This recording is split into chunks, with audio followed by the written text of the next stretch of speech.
Howdy, everybody. We're back with some more RPG horror stories. Jump into our first story. Our first story today is going to be by Alone Chemical 5281 and is titled, Why Can't I Play the Character I Want? They kicked me out. Hey Reddit, this is a pretty light story I wanted to share. A couple of years ago when I first started playing, I joined a homebrew Pathfinder 2 e-campaign as a player. There were 4 of us. The DM and 2 of the players were already friends, maybe brother but I never asked. During session 0, everything seemed fine. We all talked about our expectations and our character ideas. I wanted to try to play a thaumaturge because it looked like a fun class, something different from the usual D&D options. I also planned to take the medic archetype. We were using the free archetype rule and using throwing weapons. For context, the other characters were a fighter, a cleric, and a high charisma champion. The cleric and champion were the 2 friends. While I was putting my character together, the DM messaged me on Discord asking if we could talk. When I joined the call, I found the cleric and champion were there as well. All 3 of them started questioning me about my character, my playstyle, my backstory, how I'd handle certain situations. Eventually they told me it would be, quote, better for the party if I changed into a melee investigator instead. Holy ambush, Batman. I'd personally be concerned as a player if I jumped into a call with the DM and then 2 players ended up being there as well, especially pre-session 1. Now, I'm not saying players and DM can't hop into a call to hash things out, but this is just like kind of 2/3 of the party here, half the party, I guess 3/4 of the party if we count OP, and the DM basically bullying OP to change their character. If the DM thinks their character is an issue, they, the DM, should be the ones to talk with OP, not drag others into it. This reeks of the 2, quote, friends not liking OP's concept and pushing their DM to get them to change it. If I ended up in a call like this, I'd immediately be wary of continuing to play. Like, I'm not going to be bullied by the table to change my concept pre-session 1, especially when the DM didn't say anything about it during session 0. Some of these questions they're asking in a vacuum aren't necessarily bad, but these should have been asked during session 0 or before OP was allowed to sit at the table if there were concerns about playstyle, how they react in certain situations, especially if you're wanting to avoid murder hobos, etc. But the way they are doing this is sloppy at best and malicious at worst. If party comp is an issue, again, this is a DM problem, not the other 2 players' concerns. I personally don't care about my party's comps when I play games. I'm more concerned about my players finding a class and character that they want to play and will enjoy playing. I can always balance around their party if needed later on. And also, I think you'll find as a DM, once they kind of start getting levels under their belt, you'll be surprised at how well your party can adjust to a bad situation and handle combat they maybe aren't the best suited for. You'd be kind of surprised what tools they decide to pull out of their ass. They kept pressuring me, saying the party needed it, and eventually I gave in and made a new character sheet as an investigator. The campaign started and honestly, I wasn't having a lot of fun. I had lots of abilities and I was for sure useful in the group, but every time I took an action, I kept thinking about what I could have done as the thaumaturge I originally wanted to play. It made me really stiff during roleplay as well. This went on for about 10 sessions until I just couldn't do it anymore. At the start of the session, I asked the DM if we could talk privately and asked if I could switch classes because I wasn't enjoying myself. What followed was a long back and forth about how I, quote, shouldn't change classes because it would, quote, ruin the party balance. Then we moved the argument to the table, where the cleric and champion chimed in and sided with the DM, telling me I should just play my character as it is and get used to it. After a while, I finally asked why I couldn't just play the character I wanted. The DM told me that if I, quote, couldn't stick with a character, then maybe I shouldn't play at all because I would, quote, ruin every party like this.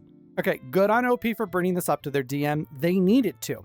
If you are not enjoying your player character, that is perfectly okay. What you may have thought vibed with the party or the world may not be what you thought it would be. And that's okay. It's okay to sunset a PC and move on to another one. Now, I can see the DM's concerns with party balance, though I don't agree with it. But if that is a concern, they need to force the other players then to make it balanced by changing their characters, not by having them gain up on OP and bitch, whine, and moan about the party balance. Perhaps this conversation ran right up to the game's start time, so they needed to join the Discord proper, but it kind of feels like the DM didn't like that he wasn't getting his way and forced it into the open so his buddies would back him up and browbeat OP. This table seems very my way or the highway for new players, which is not a welcoming environment you probably want when you're trying to get somebody to play, sit down, and stick around.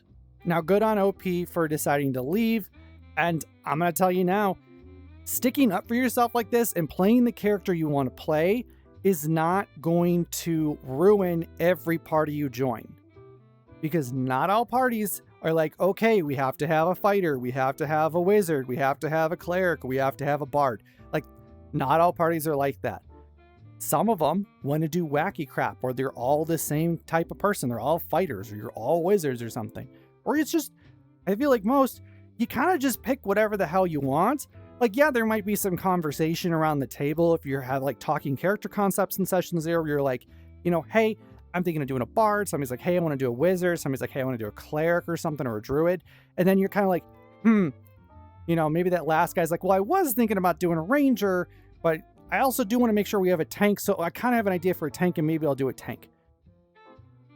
Most tables aren't going to be, okay, so everybody's kind of picked what they wanted, but we need a tank still. So, hey, Bobby, who wanted to play the ranger, fuck you, you don't get to do that. You have to play a tank now.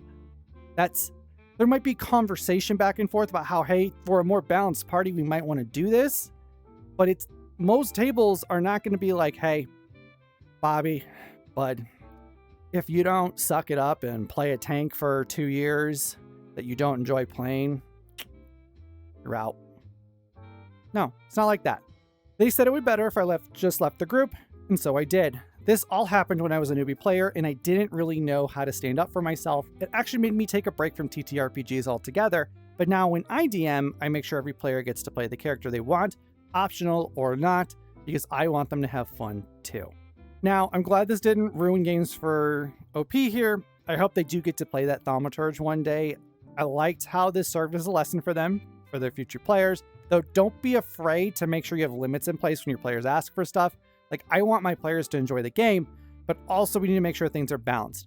That if they bring stuff like homebrew or random sets of abilities to the table, like, you might want to question some stuff, but definitely be open to the concept of like, hey, my players want to like maybe not have a perfectly balanced party where there's one person in each archetype, and that's okay.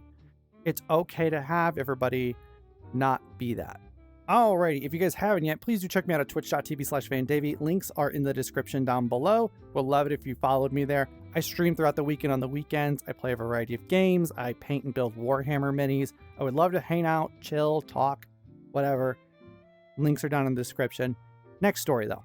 Our next story is from user Usagi and is titled, "The DM got angry at me for my character's gender." Disclaimer, this is a very long one and I am very sorry. I tried to keep it short, but I can't. I'm unable to write short. I'm so sorry. TLDR DM approves of my gender non-conforming character, tells me they look too masculine, have me use a voice changer and voice calls, are obsessed with exposing my character's gender, and when they learn their gender, they completely lose it when my male gender non-conforming character confesses to liking another male character and views me as a traitor or whatever. I still haven't figured that out. That's a lot. This is going to be a big one. So after watching a few D&D horror stories, or rather listening to on YouTube, I got reminded about my very first D&D experience. This was ages ago, but there is a little backstory. Back when I was at uni over a decade ago, I had a professor who played a lot of pen and paper and was building his own system. We often got together after courses or even on days off to test player settings, rules, races, etc. to see what needs balancing and what not. This got me into the vast depths of pen and paper. However, I never played D&D specifically. Uni ended, life got busy, yada yada. I didn't know anyone near me who played D&D, and I was too awkward to search for a group online as I had a lot of pen and paper experience but no experience whatsoever in any known system. Felt like I would have a very hard time getting used to strict rules. Yes, young me thought that D&D was very strict and everyone followed the rules precisely. The concept of homebrews was very much new to me. Okay, I totally get it. Pushing yourself to jump off that cliff into finding a group online or in person can be very tough. The only way to get through that, though, is to make that jump. Maybe the first time will suck, but after you've made the jump, the second time you go into it will be a lot easier and you'll know what to look for. Also, if you've played pen and paper stuff, that probably had rules around it, so I feel like you'll be okay with learning a system like D&D or something like that. Because like all TTRPGs to some extent have a set of rules. There has to be a rule structure in place so that way everybody can know how the game plays, what the world, like you kind of ground the world when you have rules. So don't think just because you've done pen and paper that you can't do like online D&D or just D&D in general. Okay, you can learn anything. Then came the pandemic. Being stuck at home most of the time, I talked with online friends, and one of them offered to DM a very loose D&D campaign for our group, as neither of our friends knew much about D&D, me included. He built a homebrew campaign. Instead of throwing classes at our heads, he asked us what type of character we'd like to play and made it fit. He knew that we were all big on role-playing, some of us were theater kids who love to slip into roles, so this was what he paid most attention to. In comes Puddles, my water genasi gender non-conforming character. They were relatively small, ambiguous looking, and lived alone at the coast in a little witch hut, and were therefore not very good at socializing. Okay, that's a weird concept, but I'm here for it. I'm kind of curious what kind of archetype or class Puddles is ultimately. Just because I feel like Puddles could be a lot of different things. While this was a D&D setting, a lot of it was homebrew, so we wouldn't feel too uncomfortable. We got to pick a spell from any class, any race, any whatever. This spell was unchangeable. It's been a while, so I forgot what it was called, but mine was basically a lesser form of charming people into liking Puddles. This spell would trigger randomly, with the DM deciding or rolling the die to decide how people would react to me once the spell ran out. We had it all set, and then the lockdown in my city was lifted, and I was one of the few who had to go back to work. The whole adventure never came to be. I kind of have some questions here, but this is an interesting freeform way to make your character. This could work with the right set of people, but I don't think any of the tables I play with or have played at would work with this sort of style. Because it sounds kind of like a nightmare to balance. Some of my questions are, how do you determine when you can pick the abilities? Can you only pick them at the level you're at or below? Why is this spell randomly going off? Is that something inherent to Puddles themselves? Is that inherent to whatever the DMs decided here when you pick this ability? Is it because Puddles can't cast or doesn't know how to cast? Is this some weird form of wild magic? Just a lot of questions. I personally feel like having people learn the system and choosing classes in it would be helpful, so you have a structure to play and then you can kind of change as needed. But I'm not going to yuck somebody's yum. If this style of play works for you and your table, please roll with it. I'm not going to tell you wrong. That's just the backstory for what was about to happen. I tried to keep it short, I swear. Here I was with an idea for a character stuck in my head that I couldn't use, so I finally battled my anxiety and joined a Discord server a friend of mine had recommended to me. I was ready to change Puddles as much as necessary to fit into another campaign. I wasn't adamant on holding on to everything my friend and I had planned for Puddles. I just wanted a water genasi with the type of personality I envisioned, without a clear set gender, to have some funny roleplay moments, and maybe even a big reveal, or none at all. That would have been fine too. And then I saw it. A DM, I'll just refer to her as DM, was searching for a group for Sunday evenings for a roleplay-heavy, newbie-friendly homebrew campaign. She even made it very clear that she's easy on the rules, and that most important thing was that everybody had fun. She also made it very clear that experienced players were welcome, but that she was running this campaign with newbies in mind, and that experienced players would have to accept that she would try to cater to the wishes of the newer players, even if it meant not following certain guidelines. It sounded like she was very open-minded person, ready to work with whatever ideas players would throw at her. So I contacted her and we got to talking. This sounds like a match made in heaven for what OP's looking for, but unfortunately these are RPG horror stories, so there's going to be trouble in paradise. I explained to her that I had a character I made a year or two ago, I never had the chance to actually play, and laid it all out to her. We then spent about 2 hours tweaking a few things, and I felt like we were genuinely like-minded. I also told her that Puddles is gender non-conforming and doesn't care how people view them. They do not have enough social skills to realize that it might be an issue, and I was absolutely okay with it posing a problem for certain NPCs or even other player characters. I was open to a lot, including character death. I like all my characters, but I don't cling to them. I only hate when I have something brewed up that I can't ever put to good use, so I agreed with her minor changes. She told me that she had a non-binary friend and was thrilled to have a non-binary character in the party, and that she was looking forward to play. We had to change a few things about Puddles' background, but nothing that would inherently change who they were. I also told her about the passive skill that would trigger randomly, and we changed it to an artifact Puddles found at the coast and had crafted into a small pendant without knowing that it was magical. Puddles just saw it as a pretty little thing, picked it up, and made use of it. Again, I totally agreed to it, especially because that meant that Puddles could just lose the pendant if it ever got too annoying or would cause issues. Despite these little tweaks, everything was fine. To be honest, these tweaks seem like fine changes to make Puddles fit within the world the DM's looking to do. This type of discussion is what a player and DM should have when they're trying to make their concept fit into the world that the DM is planning to run. day later, we hopped on Discord into session 0 to discuss the important things: character deaths, PvP, romances, the usual. She then asked us if we would be okay to make a Google Drive art dump, and we were all in on it. I got Puddles commissioned when I first started creating them and had a beautiful picture I sent her. And what followed should have been the first red flag to warn me. She messaged me privately and told me that, albeit ambiguous looking, my character seemed to be more male than female. I asked her if that was a problem, and she said no. She just wanted to confirm that since I'm a girl, and she'll have a hard time getting immersed in the storytelling if she was referring to my character as non-binary, which has nothing to do with how masculine or feminine someone looks, but okay. But clearly sees them as male while I was female. Alright, that's a bit odd. Why does non-gender conforming need to look less masculine? I don't want to go on an entire tangent about this, but this isn't the first time I've seen something like this. Some people, when they think of non-binary or gender neutral, whatever terminology you want to use, what they really mean is not masculine. Like, I'm not going to unpack that this really isn't the place for it. But I have noticed it's a thing that's kind of weird. People seem to think if you mean non-binary or gender non-conforming, it just means you're not masculine, and that really isn't the case and should not be the case. I brushed it off and thought, okay, maybe that's just a quirk. I can work with that. I really wanted to play this character so badly, so I asked her if I should get another commission that's more female-leaning. She said she doesn't want me to pay money for a new commission just for that, and told me that the sorcerer in our group was a girl who played a male character and she just used a voice changer when RPing.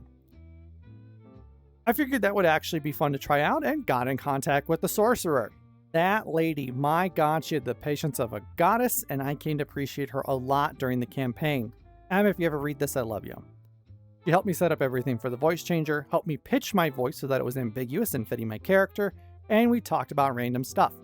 Mainly about how much we were looking forward to the campaign, as she was in a similar situation. She had made her sorcerer years ago, but never really got to play him, so we were hyped. Voice changers. I use them sometimes for my NPCs, and I've had players use them as well, mainly in like a Star Wars 5e campaign for when a PC that was a Mandalorian was wearing their helmet to kind of give them that staticky helmet noise that all Mandalorians have. Now, I would never force my players to use them. If my player wants to play as a gender they aren't, that's okay. I don't expect them to pitch up or down from their real tone. There are ways to RP out a tone shift or how someone speaks without forcing them to voice act. You can always describe how the character's acting or reacting, talking to show what's happening. This to me sounds a bit like a red flag because it sounds like the DM's trying to force them into using a voice changer because they want the player to sound like their gender that their character is. And I don't agree with that. I don't agree with forcing somebody to use a voice changer because they're playing a gender that's not the gender their character is. Then the whole campaign started, credit where credit is due. DM was a great storyteller. We were a group of 7 players, me an artificer, there's a barbarian, a sorcerer, druid, cleric, rogue, and fighter. And her world building and encounters were fun, especially for newbies who had just only started out. The role playing was the key element, and all the other players seemed to like Puddles. Puddles was an artificer alchemist. In the prior setting I made for Puddles, we opted for Witch, so Artificer was the closest we could get without changing them too much. Who had a very weird interest in everything that could potentially be used to brew potions, and had the weird quirk to lick things before thinking. This led to a lot of funny and sometimes serious situations. As you can tell, it was a very lighthearted campaign. 3 sessions in, however, it happened that Puddles licked a seemingly common but oddly shaped rock. The DM for the first time didn't let me roll, but decided that it was highly hallucinogenic and that I felt and saw hundreds of bugs in my clothes. He then narrated that Puddles stripped completely naked in an attempt to get rid of the infected clothing. This should have been red flag number 2. There were probably a few others in between, but they were so minor that I can't really remember them. Not allowing a PC to make a save isn't necessarily a bad thing. There are times when they just cannot make the save, and it would suck for a player to let them roll and think that they can make it, only to find out the DC was like a 25 or 30, and that them succeeding was basically impossible anyway. As for being stripped naked, I can see this maybe as an in-game joke, but also would lean towards allowing the player to make that decision that the PC is going to take off their clothes, not me as the DM. Forcing this can be seen as a big no-no. Nudity might be something you want to bring up at your table, or talking about how far the DM is allowed to potentially pilot characters. I personally wouldn't make a PC strip, but my players tend to be inventive with their roleplay, so I kind of let them take the reins, and I want to see how their PC reacts to the situation. I was a little stumped as puddles like crawlies and rats, and the DM was aware of that. She then told me that it's not about the bugs, but the crawling feeling. It didn't sit quite right with me, but I thought, yeah, sure, she probably has a reason for this. So I RP what's happening, or rather what the rest of the group sees, and in comes the sorcerer to save me from my struggles. I don't remember if he cast a spell or if it was something else, but it led to puddles being knocked out so that they could sleep off their hallucinogenic stone lick trip. There is a chance the sensation was maybe too much for puddles, and that might have been what the DM was attempting to say. Sometimes you need to trust your DM when they say something might cause a feeling or reaction, within reason, of course. If you're confused, talk it out. It's perfectly okay to do so because it might help you both align with the idea of what is happening within the world and how your character is reacting to it. From then on, there was not a single session in which the DM didn't try to sneak something in to get puddles naked. She even made use of the artifact's ability to charm people, which sometimes led to borderline harassment. One NPC, for example, got charmed so badly he wanted to basically assault puddles. Luckily, the party had my back, and the sorcerer eventually got rid of the pendant. It could have been a fun thing to have, but the DM ultimately used it as a grape trap. Grape obviously not being the word probably being used here. We should have confronted her then and there, but everything had been kind of great so far, and she was super on board when the sorcerer asked if he can get rid of the artifact, which led us to assume that she realized that it was a bad move. Okay, the DM trying to get puddles naked all the time is a bit weird. I think it goes beyond a running joke and is more devious in nature. Anything sexual, be it romance, erotic roleplay, interactions NPCs might have with the players, should be cleared ahead of time. And if as a DM you think an NPC would want to romance a PC for some reason, if that PC says no, no is no. Unless y'all are playing something like the Fatal System or have some weird agreement that sexual assault is allowed and okay.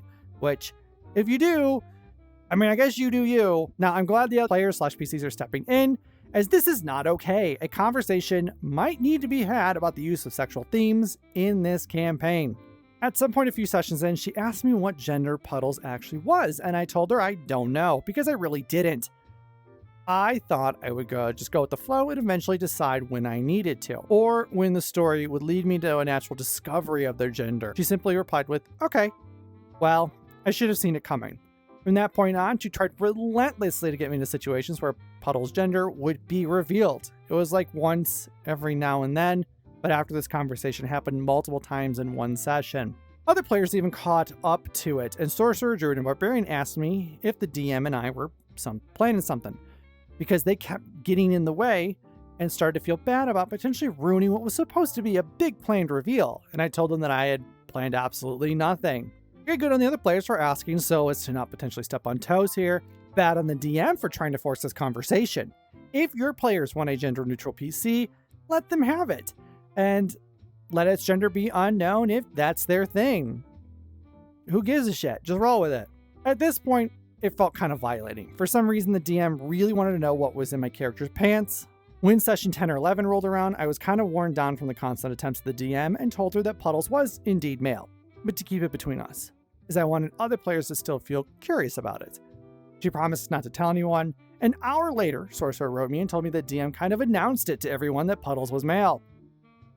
I didn't mind that much that everyone knew. It's not like the big character secret was a big whoa effect, not at all. It was fun joking about it, but was no big deal. What really bothered me was the fact that the DM told me that she would keep it a secret and couldn't even keep silent for an entire hour.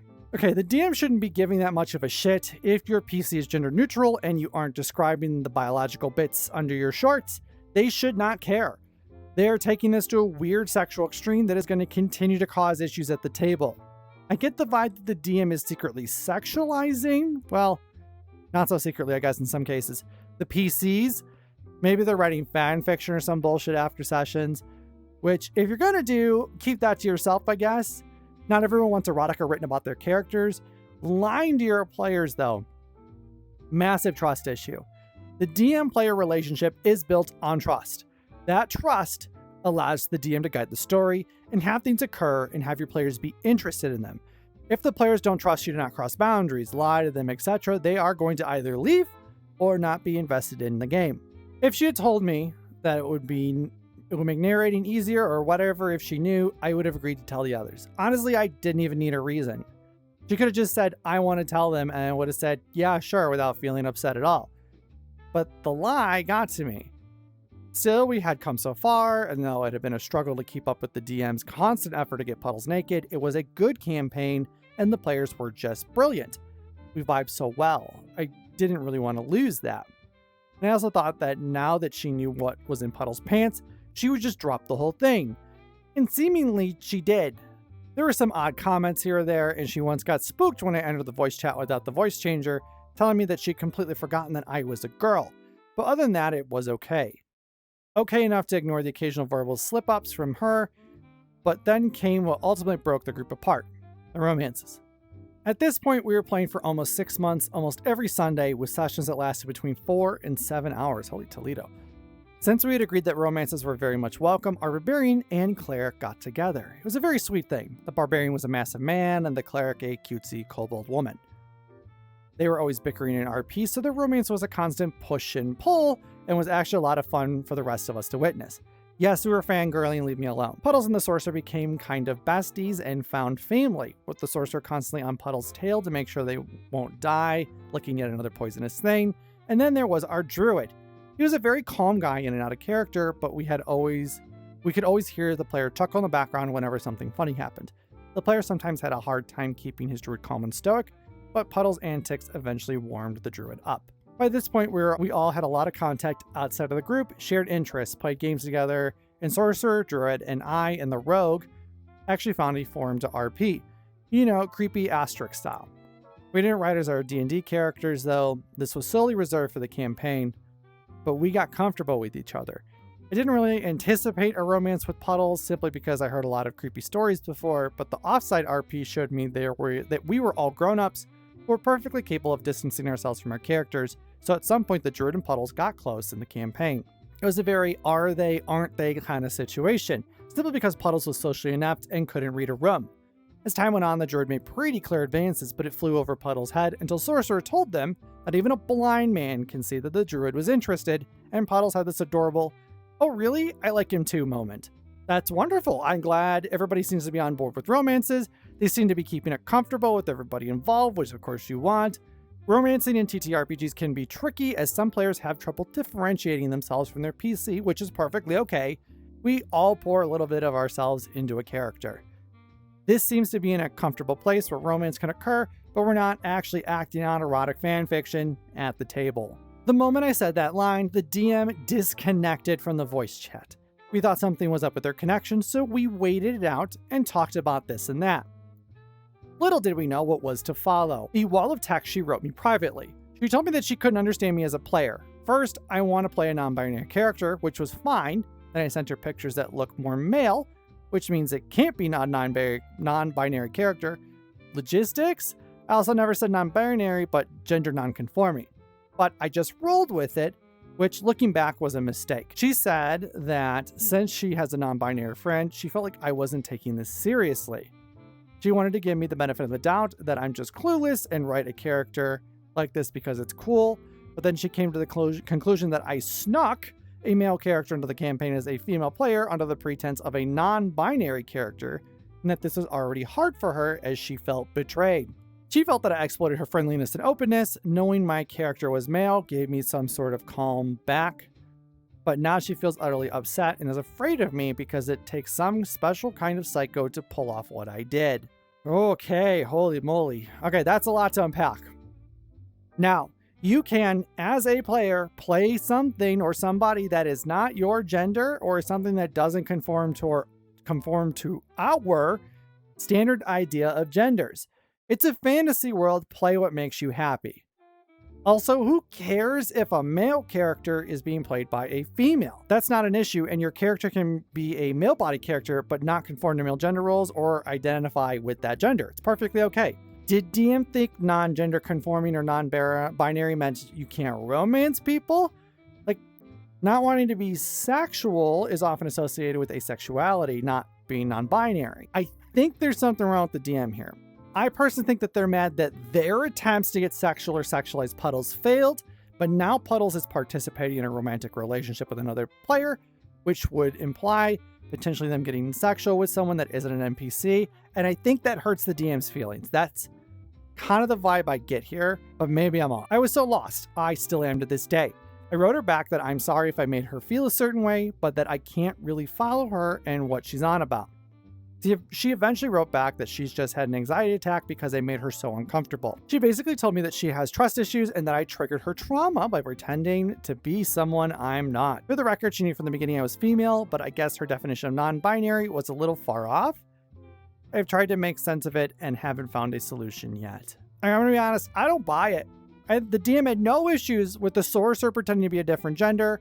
Remember, the sorcerer is a female player playing a male character. I think there's something else, and the DM is deflecting with this bullshit about anxiety as a cop-out. I really think they're using anxiety as some sort of like defense for themselves being offended, but don't want to come out and say it, because when they do, everybody's going to realize it's fucking bullshit. Anyway, she apparently felt like women can't play male characters and vice versa, and that non-binary was the one thing she could get on board with, but that it was a very delicate topic for her. So when I told her that Puddles was male, she tried to make it work in her head because she didn't want to lose the table, as the campaign was fun, but she also had that lingering feeling in the back of her mind that I would betray the party. Mind you, she didn't say anything about the sorcerer being female and playing a male role, so I think there was more to the whole gender non-conforming thing that she wouldn't admit to, or maybe she couldn't tell exactly what the problem was. However, while she could kind of deal with the fact that I was a female playing a male character, no doubts thanks to the voice changer, she couldn't wrap her head around why a woman would pretend to be a man just to then date a man anyway. She literally told me, "You're a woman, it's natural for you to date men. Why make it unnatural?" Ah, there it is. There it is. It's homophobia. She's a fucking homophobe. This was it. I was out. And I sent the other players that message because I felt like it told a lot about her and her worldviews. Mind you, in session 0, when we discussed romances, she seemed to be fine with homosexual relationships, but maybe she just couldn't or just didn't think it would happen. Or maybe it was really just the fact that I wasn't playing a gay dude, or I wasn't a gay dude playing a gay dude. I really don't know what the issue was. We all dropped the campaign then and there, but we got the rest of the group onto the forum and we opened another RP thread where we continued on just role-playing as our D&D character. That adventure came eventually to a conclusion, but Sorcerer Druid and I are still active in the online RP world. I haven't had a chance to play D&D again, work's a bitch, and also my social anxiety got set back a few steps. Granted, I got some long-lasting friendships, but the overall experience was nerve-wracking. It took a lot for me to just enter a Discord server and get into a group with random people, and that experience kind of lingered in my mind for a long time, preventing me from ever doing that again. I'm kind of over it now, but I simply lack the time. But yeah, that was that. I know I made mistakes here and there, and not making my mind up about Puddles' gender probably played a big role in it. But part of me thinks that she would have played it cool until it wasn't cool anymore, or that I had been told off from the start and would have never met the others. So I don't really regret anything, but I do occasionally look back and wonder what if. Because the story was genuinely good. The RP was fun, the DM was a great storyteller, and she was, outside of Puddle's gender situation, fair. I hope she could work through whatever she is dealing with. Some people are okay with the LGBT community as long as those people are out of sight for them. Once they see two men holding hands, it's too real and it disgusts them. They're allies as long as those they support live and act a certain way that doesn't offend them. It's homophobia. It's homophobia, but for if you're too scared to actually admit it with your full chest. I'm glad they dropped the game. I'm sorry they haven't been able to play again, unfortunately. Hopefully they can all kind of get together and get another game going down the line and take another shot at having another RP-filled campaign. But I'm glad they're no longer at a table with this person. This person is a lot. It'd be nice. Okay, our last story is going to be from user Nonstop Neon, as titled Problem Player That Constantly Tries to Wrestle Narrative Control from the DM. Short but pretty fun story. Been in a homebrew campaign for a couple years now, mostly been enjoyable with not really any issues with the players, apart from one who, for the sake of this story, we will call M. The first instance happened when he wanted his first character, who was level 3 by the way, to be this legendary warrior and adventurer. The DM didn't want to say no to him as it was his first proper D&D character, and therefore this legendary level 3 adventurer joined our party. He was mostly funny and not too problematic in general. Mostly just struggled when someone told him no. He couldn't lift a 8-foot barbarian out of the sea with his 12 strength stat. He consistently had an issue with being told no, as he had a strange habit of creating new lore impromptu for the DM's homebrew world, making up locations and information despite no previous discussion. He would become defensive and snappy when corrected or asked to stop, and would constantly fight for narrative control. The first big issue happened when he completely derailed the entire adventure and got highly defensive about it despite being in the wrong. He, as he decided without the party's consent, decided to gamble our 10,000 gold fortune randomly at the nearest island, which he then proceeded to lose everything. He then decided the best course of action was to attempt to steal back that fortune in front of the face of the person who took it from him, obviously failing the DC 25 sleight of hand check and quickly being sent to the dungeon. In the right circumstances, a quote legendary character joining the party, be it as a joke or otherwise, can work. But problem player in this instance is being way too much about it. If you're told no, it's no. Like, sure, talk it out, but if the ultimate decision from the GM or DM is that you can't do something, just roll with it. Don't just create new lore as well, unless your DM's okay with that. And if that's allowed, you need to be respectful of it. Don't go off the fucking rails, making yourself the, legendary god king who is a billionaire and has an 18-inch long penis or something like that. Don't be weird like that. Problem player here reeks of main character syndrome, and it's gonna ruin the table. We went under a grueling multi-session combat in order to get him back and the rogue of the party who had gotten taken with him, which ended up to be useless anyway as he decided to leave the party directly after that. Exactly one session after, he decided to rejoin the party as his new character, the son of the previous one, who was an entirely different race, was never set up before, and apparently had an even more extravagant fortune. While initially endearing, after a few sessions' time, he began acting really strange and being entirely different. He went on long speeches to every NPC we saw and became almost antisocial towards the other PCs, as well as taking on a new, quote, jokester personality, where he would make strange jokes such as continually misgendering my PC for some reason. We are thinking of having an intervention as this character change has been very odd and his previous issues of arguing with the DM have only seemed to intensify. Okay, the DM here needs to have a conversation with problem player. Problem player needs to fix their act or they are out. To make it seem less likely that the entire table's gaining up on them, the DM should be the one to really be helming this conversation. And again, if problem player can't fix it, they need to leave. This person will bring down the rest of the table. They're going to cross a line and hurt another player, and that player will get fed up because leaving a bad table would be a better option than staying and wasting their time at that bad table. Okay, everybody, that is going to be it for today. Thank you guys all for hanging out. Please remember to like, subscribe, and comment down below. I would love to know your thoughts on any of the stories that we talked about. If you haven't yet, please catch me on Twitch. I'd love to hang out with you there as well. Other than that, I hope you guys all have a wonderful one. Bye, everybody.